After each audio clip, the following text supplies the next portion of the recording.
Hello students, once again I welcome you all to my channel. My name is Mohit Bihana. Today I am here to teach you the subject mathematics. In this subject of mathematics today we will learn something about vector. Now this is my screen. I hope my screen is shared with you all. तो students, इससे पहले के video lecture में हमने देखा कि हमारे पास corollary है जब हम एक स्केलर के साथ किसी वेक्टर को मल्टीप्लाई कर रहे हैं या हम वेक्टर के साथ किसी स्केलर को मल्टीप्लाई कर रहे हैं। तो हमारे पास दो कोरोलरी थी, उनकी हेल्प से हमने और अच्छे से समझा कि हम किसी स्केलर को जब किसी वेक्टर से मल्टीप्लाई करते हैं तो हमारे रिजल्ट के अंदर जो वेरिएशन आती है वो किस टाइप से आती है। ठीक है, उसके बाद हमने देखा कि किसी भी 3 डायमेंशनल वेक्टर के जो कंपोनेंट्स होते हैं, जो वेक्टर कंपोनेंट्स होते हैं, उससे हम किसी पोजीशन वेक्टर के थ्रू किसी एक पॉइंट की पोजीशन को कैसे एक्सप्रेस कर सकते हैं। In terms of rectangular components आप उनको बोल सकते हैं, या आप उनको कह सकते हैं कि ये वेक्टर कंपोनेंट्स हैं या ये स्केलर कंपोनेंट्स हैं। नाउ तो आगे हम अभी बढ़ते हैं। ये देखिए, ये हमारा हो गया था लास्ट स्लाइड के अंदर हमने ये किया था कि जैसे हमारे पास एक वेक्टर ओपी है तो हमने इस पोजीशन को एक्सप्रेस करना है with respect to point O. तो हम कैसे बता सकते हैं कि x i cap plus y j cap plus z k cap, यानी कि इसके वेक्टर कंपोनेंट्स जो है वो क्या है, x i y j and z k cap. ठीक है, और स्केलर कंपोनेंट्स क्या है, एक्स वाई एंड जेड। ठीक है, और इनको हम जो ये एक्स वाई जेड है, कई बार हम इनको रेक्टेंगुलर कंपोनेंट्स भी बोल देते हैं। तो इस वेक्टर की जो लेंथ आएगी वो आपके पास क्या आएगी, x square plus y square plus z square का अंडर रूट। ठीक है, और इसकी अगर आपको डायरेक्शन बतानी हो तो कैसे बता सकते हैं। ये देखो, पहले हमारे पास एक नीचे जो पैरेललोग्राम है, यहां से हमने क्या बताई है, x i cap plus y j cap.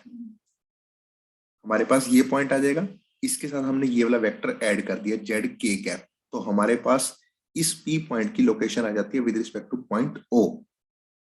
तो आगे हम बढ़ते हैं। अब ये देखिए, अब यहाँ पर आप क्या कर रहे हैं, क्या क्या आपके पास दो वेक्टर हैं। एक तो है a1 i plus a2 j cap plus a3 k cap, और एक आपके पास वेक्टर है b1 i cap plus b2 j cap plus b3 k cap. अब इन दोनों वेक्टर्स के बीच में जो रिलेशनशिप है इन टर्म्स ऑफ समेशन हो सकता है, वो डिफरेंस हो सकता है, या फिर वो इक्वालिटी का हो सकता है। ठीक है, तो जब हम दो वेक्टर्स को ऐड करते हैं तो हमने कैसे ऐड करना है। देखो, आई कैप के अलोंग जो आपके पास मैग्नीट्यूड्स हैं, जो आपके पास स्केलर कंपोनेंट्स हैं, आप उनको ऐड कर दीजिए।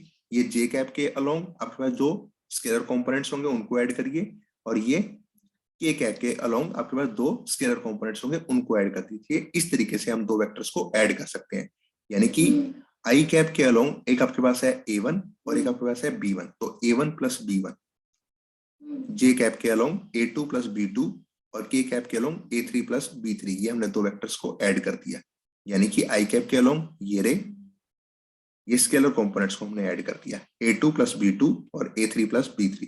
डिफरेंस में आपने कैसे करना है, a1 माइनस में b1, a2 माइनस में b2 और a3 माइनस में b3।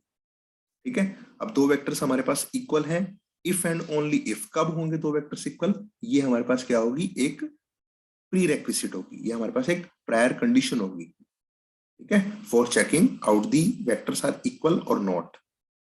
तो कैसे कर सकते हैं, अब ये जो है आई कैप के अलोंग a1 और यहाँ पर आई कैप के अलोंग b1, तो a1 इक्वल्स टू b1 होना चाहिए, a2 इक्वल्स टू b2 होना चाहिए और a3 इक्वल्स टू b3 होना चाहिए। तो ये आपको तीन कंडीशंस चेक करनी पड़ेगी, क्या इनके स्केलर कंपोनेंट्स जो है वो आपस में इक्वल हैं। अगर इक्वल हैं तो हम कह सकते हैं कि दो वेक्टर्स हमारे पास इक्वल होंगे।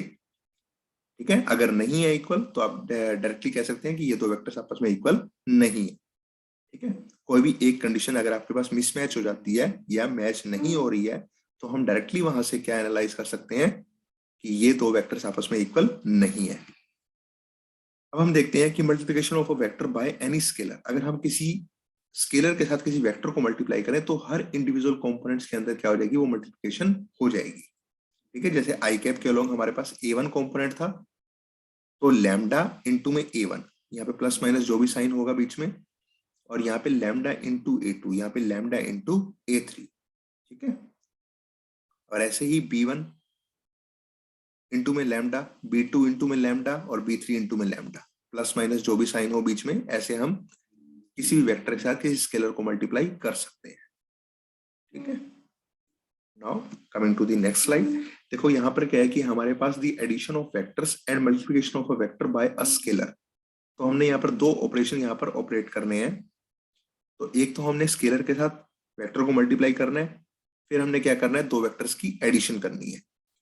तो addition of vectors and the multiplication of a vector by a scalar together give the following distributive laws. तो ये हमारे पास क्या है, डिस्ट्रीब्यूटिव लॉज है। तो हमारे पास दो वेक्टर हो सकते हैं और दो हमारे पास स्केलर है। ठीक है, तो यहां पर देखो आपके पास एक वेक्टर है। ठीक है, तो पहले हमने क्या किया, ए वेक्टर को के से मल्टीप्लाई किया या ए वेक्टर को हमने यहाँ पर एम से मल्टीप्लाई किया, बाद में इनको हमने ऐड किया। तो पहले हमने मल्टीप्लिकेशन की, ठीक है, वेक्टर विद अ स्केलर, फिर हमने बाद में इनको ऐड कर दिया, दो वेक्टर्स को। तो यहाँ हम क्या कर सकते हैं, पहले हम दो स्केलर्स को डायरेक्टली ऐड कर दें, उसके बाद हम वेक्टर से उसको मल्टीप्लाई करते हैं। तो दोनों जो हमारे रिजल्ट्स होंगे ये सेम होते हैं, इनका आंसर सेम आएगा। ठीक है, तो पहले आपने क्या किया, वेक्टर के साथ स्केलर को मल्टीप्लाई किया, वेक्टर के साथ स्केलर को मल्टीप्लाई किया, बाद में आपने ऐड किया। ये आपने स्टार्टिंग में क्या कर दिया, दोनों स्केलर्स को ऐड कर दिया और साथ में वेक्टर के साथ मल्टीप्लाई कर दिया। तो रिजल्ट आपका कोई वेरिएशन नहीं आती। ठीक है, यहां पर आपने क्या किया, पहले आपने m जो आपके पास स्केलर है उसके साथ आपने वेक्टर को मल्टीप्लाई किया और बाद में फिर आपने क्या किया, k स्केलर से मल्टीप्लाई किया। या आप क्या कर सकते हो, पहले दोनों स्केलर्स को मल्टीप्लाई कर लो और बाद में वेक्टर से मल्टीप्लाई करो, तो रिजल्ट आपका सेम आता है। ठीक है, यहाँ पे आपने क्या किया, एक आपके पास स्केलर है और यहाँ प्लस माइनस जो भी साइन हो बीच में इक्वल्स टू किसके होगा, कि आपने ए वेक्टर को के से मल्टीप्लाई किया और प्लस माइनस जो भी साइन हो बीच में और के को आपने बी वेक्टर से मल्टीप्लाई किया, तो आपका रिजल्ट क्या आएगा, सेम आएगा। ठीक है, चलिए इससे आगे फिर हम नेक्स्ट लेक्चर के अंदर करते हैं। Thanks you all, this is my lecture.